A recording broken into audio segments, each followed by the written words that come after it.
सर्वसामान्यांच्या हक्काचा आवाज जागर जनस्थान।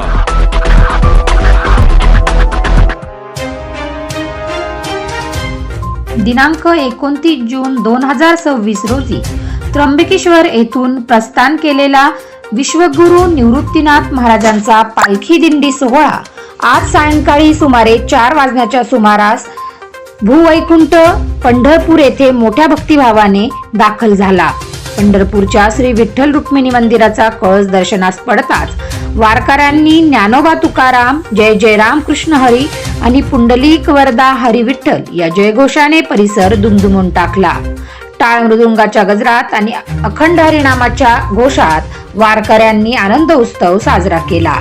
यावेळी विश्वगुरू निवृत्तीनाथ महाराज पालखी सोहळ्यातील विनेकरी, भालदार, चोपदार, तुळशीधारी महिला, टाळकरी तसेच पालखीचा रथ याचे पंढरपूरकरांनी उत्स्फूर्त आणि भव्य स्वागत केले।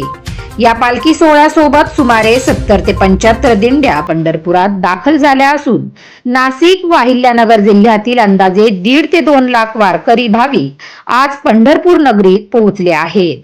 संपूर्ण पंढरपूर हरिनामाच्या गजराने आणि भक्तिमय वातावरणाने भारावून गेले असून उद्याच्या आषाढी एकादशीच्या सोहळ्याची उत्सुकता शिगेला पोहोचली आहे।